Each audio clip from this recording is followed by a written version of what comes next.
Hello students, इस video में हम मानव मस्तिष्क के बारे में पढ़ेंगे। मानव मस्तिष्क हमारे शरीर के तंत्रिका तंत्र का एक हिस्सा है और तंत्रिका तंत्र जो है मनुष्य का, वो शरीर के सभी अंगों तक सूचना पहुंचाने का, विभिन्न अंगों से जो सूचनाएं मिलती हैं उसको मस्तिष्क तक पहुंचाने का, तो संदेशों को आदान प्रदान करने में सहायता करता है, सोचने में भी सहायता करता है, निर्णय लेने में, शरीर की जितनी भी क्रियाविधि हैं उन सभी को नियंत्रित करने का कार्य जो है मानव तंत्रिका तंत्र का है। तो हमारा जो शरीर है इसमें जो तंत्रिका तंत्र है उसकी इकाई के बारे में हम आगे पढ़ेंगे कि ये पूरा तंत्रिका तंत्र जो है ना, वो तंत्रिका कोशिकाओं का बना हुआ है। तंत्रिका कोशिकाएं, इसके बारे में आप लोगों ने पहले पढ़ा है कि क्लास 9 में, कि जो तंत्रिका तंत्र है वह तंत्रिका ऊतक से बना हुआ है। तंत्रिका ऊतक विशेष ऊतक है। क्यों? क्योंकि ये विद्युत आवेगों के रूप में ना सूचनाएं एक अंग से दूसरे अंग तक और अंतिम रूप से मस्तिष्क तक पहुंचाते हैं। और इस तंत्रिका ऊतक की जो इकाई है ना, वह विशेष कोशिकाएं हैं जिन्हें हम तंत्रिका कोशिका कहते हैं। तो ये जो तंत्रिका कोशिकाएं हैं ये मिलकर हमारे शरीर का तंत्रिका तंत्र बनाती हैं। अगर याद हो तो ये जो छोटी छोटी शाखाएं हैं इनको हम द्रुमिका कहते हैं। इस लंबी सी शाखा को हम एक्सॉन कहते हैं, तंत्रिकाक्ष कहते हैं। सूचनाएं द्रुमिका में आती हैं और एक्सॉन के अंतिम सिरे से इस कोशिका से बाहर जाती हैं।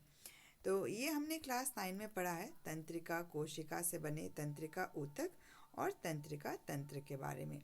यहाँ पर हम पढ़ेंगे तंत्रिका तंत्र, उसके विभिन्न जो भाग हैं उसके बारे में और विभिन्न भागों की संरचना क्या है उनके बारे में। तो हमारे शरीर का तंत्रिका तंत्र जो है ना, कार्यों के आधार पर दो भाग में बटा है। एक है केंद्रीय तंत्रिका तंत्र और इसका दूसरा भाग जो है वह है परिधीय तंत्रिका तंत्र। केंद्रीय नाम से हमें समझना चाहिए कि इसकी जो भूमिका है वह मुख्य भूमिका है और यह मस्तिष्क तथा मेरुरज्जु इन दोनों से मिलकर बना हुआ है। तो मस्तिष्क और मेरुरज्जु मिलकर जो है ना, यह हमारे शरीर का केंद्रीय तंत्रिका तंत्र बनाते हैं। और इनसे निकली हुई तंत्रिकाएं, मस्तिष्क से निकली हुई कपाल तंत्रिकाएं, मेरुरज्जु से निकली हुई मेरु तंत्रिकाएं मिलकर जो है ना परिधीय तंत्रिका तंत्र बनाती हैं। जैसे कि हम अगले चित्र में देखेंगे, यहाँ पर है कि मस्तिष्क जो है हमारा उपस्थित है खोपड़ी के अंदर। खोपड़ी जो हड्डियों का बॉक्स है, सुरक्षा प्रदान करती है। तो मस्तिष्क से निकला हुआ रीढ़ की हड्डी के बीच में उपस्थित हमारा मेरुरज्जु, और ये दोनों मिलकर क्या बनाते हैं? केंद्रीय तंत्रिका तंत्र, जिसे हम इंग्लिश के शॉर्ट फॉर्म में CNS कहते हैं, सेंट्रल नर्वस सिस्टम। और यहाँ पर चित्र में हम देख पाएंगे कि मस्तिष्क से ना कई सारी तंत्रिकाएं जो है ना वो नीले रंगों में निकली हुई दिखाई गई हैं और इन्हें हम कपाल तंत्रिका कहते हैं। ये मेरुरज्जु है, मेरुरज्जु से भी कई सारी तंत्रिकाएं जो हैं वह निकलती हैं जोड़ों में और इन्हें हम मेरु तंत्रिका कहते हैं। तो इनसे निकली हुई तंत्रिकाओं को मिलाकर हम कहते हैं परिधीय तंत्रिका तंत्र, जिसे इंग्लिश में कहते हैं पेरिफेरल नर्वस सिस्टम यानी कि PNS। और इन्हीं तंत्रिकाओं का जाल जो है ना हमारे पूरे शरीर में फैला हुआ है। मस्तिष्क में तो है ही और पूरे शरीर में ये फैले हुए हैं, हमारे ज्ञानेंद्रियों में हर हिस्से में। एक बार फिर से इनके बारे में हम देख लेते हैं। तो केंद्रीय तंत्रिका तंत्र का काम क्या हो गया कि शरीर के सभी भागों से सूचना प्राप्त करना और इसका समाकलन करना है, यानी कि सभी सूचनाओं को मिलाकर सोचना, विचारना, निर्णय लेना, ये काम है CNS का। और परिधीय तंत्रिका तंत्र क्या करता है? यह केंद्रीय तंत्रिका तंत्र और शरीर के अन्य भागों में संचार को सुगमता प्रदान करता है। तो जैसे हमने चित्र में देखा कि यह मस्तिष्क और मेरुरज्जु से जो सूचनाएं हैं ना वो शरीर के सभी भागों तक पहुंचाता है। तो PNS सूचनाओं को पहुंचाने में सहायता करता है। आगे डिटेल में हम पढ़ते हैं मस्तिष्क के बारे में। और हमारा जो मस्तिष्क है यह दो भागों में बटा हुआ है। इसकी संरचना देखें ना तो एक बायां भाग और ये इसका दायां हिस्सा है। इससे शरीर का मुख्य समन्वय केंद्र कहा जाता है। आगे कार्य के आधार पर हमारे मस्तिष्क को 3 भागों में बांटा गया है मुख्यतः। पहला है अग्र मस्तिष्क, दूसरा है मध्य मस्तिष्क और तीसरा भाग जो है वह पश्चिम मस्तिष्क है। चित्र में देखेंगे तो ये अग्र मस्तिष्क और ये पूरा जो हिस्सा है ना, ये हमारा अग्र मस्तिष्क है। मध्य मस्तिष्क छोटा सा हिस्सा होता है, मध्य मस्तिष्क। और जो तीसरा हिस्सा है पश्चिम मस्तिष्क, ये जो फूल गोभी जैसा हिस्सा दिख रहा है, यह हमारा पश्चिम मस्तिष्क है। आकार के अनुसार देखें तो जो सबसे बड़ा हिस्सा है ना, वह अग्र मस्तिष्क है, और सबसे छोटा हिस्सा जो है वह मध्य मस्तिष्क है। मध्य मस्तिष्क मुख्यतः अग्र और पश्च यानी कि आगे वाला हिस्सा और इस पीछे वाले हिस्से को जोड़ने का काम करता है। आगे कि तीनों भाग जो हैं वह विभिन्न कार्यों को करने के लिए उत्तरदायी हैं। अग्र मस्तिष्क सबसे बड़ा एवं मस्तिष्क का मुख्य सोचने वाला हिस्सा है, यानी कि सोचना कैसे, देखकर, सुनकर, किसी चीज़ को, वस्तु को छूकर या उसकी खुशबू से, उसकी उस जो गंध है, इन सभी सूचनाओं को प्राप्त करके सोचने वाला भाग जो है वो मस्तिष्क है। अब इसमें आगे कार्य भी लिखा हुआ है कि इसके अलग अलग क्षेत्र सुनने, सूंघने, देखने, विभिन्न ग्राही से संवेदी सूचनाएं प्राप्त करने के लिए विशिष्टीकृत है। तो हमारे जो 5 संवेदी अंग है ना, ज्ञानेंद्रियां, उनसे सूचनाएं जो है ना वो अग्र मस्तिष्क में पहुंचती है। इसके अलावा यह ऐच्छिक क्रियाओं को भी नियंत्रित करता है। इसमें भूख से संबंधित भी एक क्षेत्र है, जो पेट भर जाने पर सूचना जो है ना वो मस्तिष्क को लगा देता है। आगे मध्य मस्तिष्क और पश्चिम मस्तिष्क के मुख्य काम जो है ना वह है अनैच्छिक क्रियाओं यानी कि अनैच्छिक पेशियों की गति को नियंत्रित करना। हमने अग्र मस्तिष्क के लिए पढ़ा ऐच्छिक क्रिया यानी कि ऐच्छिक पेशियों की गति नियंत्रित करना। ऐच्छिक जो हमारी इच्छा अनुसार हो रही है, जैसे हाथ उठाना, पैर अपने मोड़ना, नृत्य करना, अपने बॉडी को डिफरेंट फॉर्मेशंस में फोल्ड करना, तो आँखों को बंद करना, ये ऐच्छिक पेशियों की गति है, ऐच्छिक क्रियाएं हैं। तो मध्य मस्तिष्क और पश्चिम मस्तिष्क ना अनैच्छिक क्रियाएं, जैसे कि उल्टी होना या फिर हृदय का धड़कना या फिर जो हमारा ब्लड प्रेशर है, रक्तदाब है, ऐसी अनैच्छिक क्रियाओं को ये दोनों हिस्से, ये दोनों का अर्थ यहाँ पर क्या हो गया कि जो हमारा मध्य मस्तिष्क और पश्चिम मस्तिष्क है वह नियंत्रित करते हैं। पश्चिम मस्तिष्क में एक हिस्सा है मेडुला, इसे हम चित्र में देखेंगे तो पश्चिम मस्तिष्क के 3 हिस्से पोन्स, मेडुला और अनुमस्तिष्क हैं। पश्चिम मस्तिष्क के पुनः 3 हिस्से हैं। तो जो मेडुला है वह रक्तदाब, लार आना, वमन, उल्टी को नियंत्रित करता है। जो अनुमस्तिष्क है वह ऐच्छिक क्रियाओं की परिशुद्धि, कि वो अच्छे से हो सके, जैसे कि हम जब सीधी रेखा में चल रहे हैं ना, तो चलना जो है वो ऐच्छिक क्रिया है, लेकिन हम सीधी रेखा में सही से चले, वो नियंत्रित करना अनुमस्तिष्क का काम है। साइकिल चलाते समय संतुलन बनाना, पेंसिल उठाते समय जब हम झुकते हैं तब संतुलन बनाना, इन सभी क्रियाओं को जो है अनुमस्तिष्क नियंत्रित करता है, शरीर की संस्थिति और संतुलन के लिए उत्तरदायी है। अब अनैच्छिक क्रियाओं की यहाँ परिभाषा भी लिखी हुई है कि वैसी क्रियाएं जिन्हें हम सोचकर नियंत्रित नहीं कर सकते हैं, जैसे कि हृदय स्पंदन, सांस लेना, पाचन तंत्र में भोजन की गति या अपने पसंदीदा खाने को देखकर मुंह में पानी आ जाना, ये सभी अनैच्छिक क्रियाओं के उदाहरण हैं। और अनैच्छिक क्रियाओं को कौन नियंत्रित करता है? मध्य मस्तिष्क एवं पश्चिम मस्तिष्क।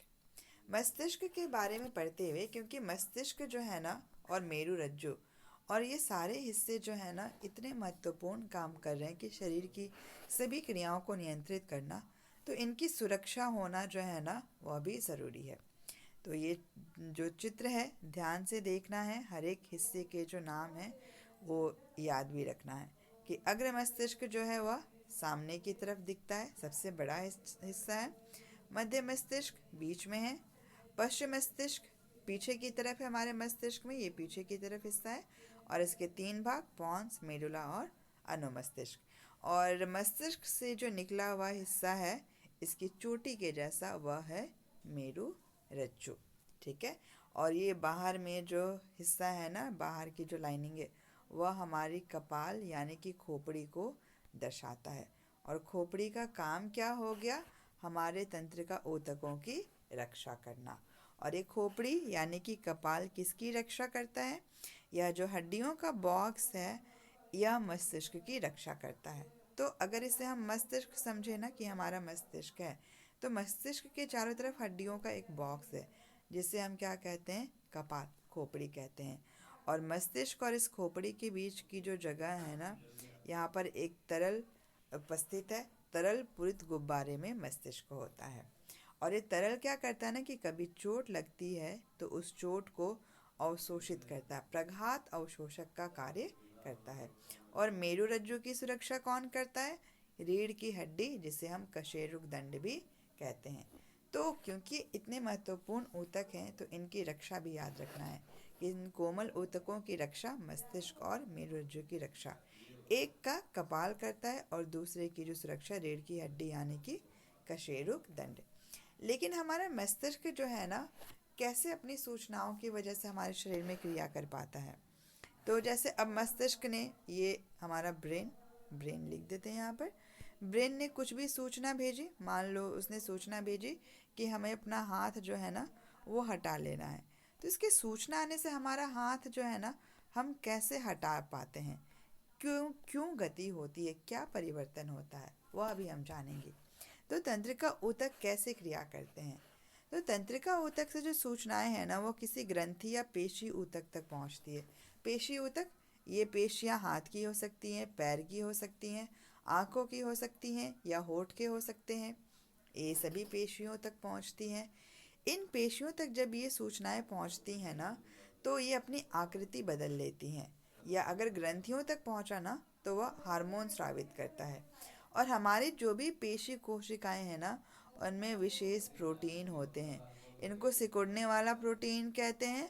और ये प्रोटीन जो है ना, अपनी आकृति और व्यवस्था दोनों ही बदल लेते हैं। और जब इनकी आकृति बदल गई, यानी कि अगर ये प्रोटीन की आकृति है, सूचनाएं पहुंचने से आकृति बदल कर अगर इतनी छोटी हो गई, तो जो हमारी मांसपेशियां हैं उनकी भी आकृति बदल जाती है। तो या तो हम मुट्ठी बंद कर लेते हैं, या फिर हाथ हटा लेते हैं, या फिर हमारे कदम आगे बढ़ते हैं, या हम आँखों को बंद करते हैं, या फिर होठ जो है वो हम अपने बंद कर लेते हैं। किसी न किसी तरह से गति होती है। और ये गति क्यों, क्योंकि पेशी कोशिकाओं का आकार बदला। आकार क्यों बदला, क्योंकि इनमें सिकुड़ने वाला प्रोटीन होता है, और ये सिकुड़ने वाला प्रोटीन जो है ना, इनकी आकृति बदल देता है। तो तंत्रिका ऊतक का काम है सूचनाएं पहुंचाना, और पेशी कोशिकाओं का काम क्या है कि उन सूचनाओं के जवाब में अपनी आकृति तथा व्यवस्था दोनों ही बदल लेना। तो इस तरह से शरीर जो है ना हमारा गति करता हुआ दिखाई पड़ता है।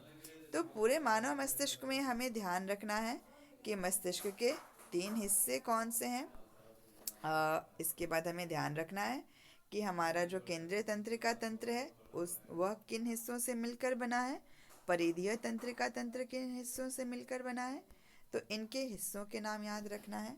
उसके बाद हमारे मस्तिष्क को हम मुख्य समन्वय केंद्र कहते हैं शरीर का। इसके 3 हिस्से हैं, तीनों हिस्सों के नाम अग्र मस्तिष्क, पश्चिम मस्तिष्क और एक है बीच में मध्य मस्तिष्क, ये सभी याद रखना है। पश्चिम मस्तिष्क के 3 हिस्सों के नाम याद रखना है, पॉन्स, मेडुला, अनुमस्तिष्क, और इन सभी के कार्य जो है ना वो याद रखने हैं। एग्ज़ाम में, परीक्षा में सामान्यतः जो मस्तिष्क के हिस्से हैं और उनके कार्य यही आता है कि कौन सा हिस्सा कौन सा कार्य करता है। जैसे उदाहरण के लिए सवाल आ सकता है कि रक्त दाब को कौन नियंत्रित करता है, तो जो सही जवाब होगा वो हमारा हो जाएगा मेडुला। और मेडुला कहाँ स्थित है, वह है पश्चिम मस्तिष्क। तो दोनों ही जवाब जो है वह सही है, लेकिन अगर हमारे पास ऑप्शन में मेडुला हो तो हम मेडुला चुनेंगे। ठीक है, उम्मीद करते हैं कि ये समझ में आया होगा हमारा मस्तिष्क, उसके सभी हिस्से और ये तंत्रिका ऊतक कैसे क्रिया करता है, और इन ऊतकों की सुरक्षा जो है ना वह किस प्रकार होती है। इस वीडियो से नोट्स बनाने में भी हेल्प मिलेगा, तो आप वीडियो भी देखें और साथ में जो है ना किताब से भी पढ़ाई करें।